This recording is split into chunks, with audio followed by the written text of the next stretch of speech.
वसईतील नागरी प्रश्नावरून आता नागरिक आक्रमक झाले आहे। बुडणारी वसई वाचवा, मूलभूत सुविधा द्या अशी मागणी करत वसईकर नागरिकांनी महानगरपालिका प्रशासनाविरोधात एल्गार पुकारला आहे। पिण्याचे पाणी, खड्डेमुक्त रस्ते, पावसाळ्यातील पूरस्थिती, नाले सफाई, वाढीव कर आकारणी आणि स्थानिक भूमिपुत्रांच्या घरांचा प्रलंबित प्रश्न अशा विविध मागण्यांसाठी शुक्रवार 14 ऑगस्ट रोजी दुपारी 2 वाजता धरणे आंदोलन करण्यात येणार आहे। वसईतील नागरी प्रश्न पुन्हा एकदा ऐरणीवर आले आहेत।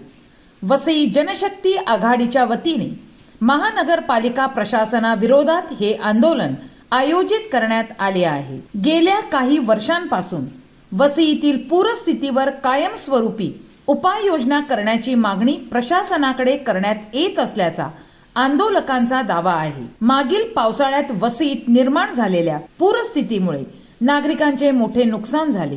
त्यामुळे नाले सफाई, पाणी निचरा आणि पूर प्रतिबंधक उपाययोजना प्रभावीपणे राबविण्याची मागणी करण्यात आली आहे।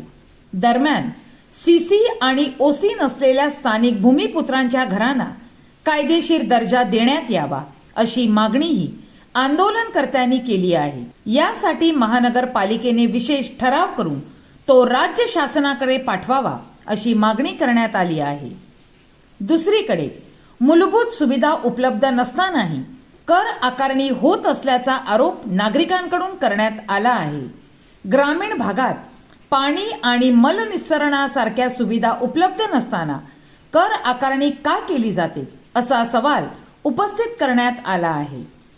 तसेच वसईतील कर आकारणी रेडी रेकनच्या आधारे करण्यात यावी आणि नागरिकांना रस्ते, पाणी, वीज यासह मूलभूत सुविधा मिळेपर्यंत बिल्डर पुरस्कृत बांधकामांवर निर्बंध घालण्यात यावे अशी ही मागणी करण्यात आली। नागरी सुविधांच्या प्रश्नांवरून वसईकर आता थेट महानगरपालिकेच्या दारात धडकणार आहेत।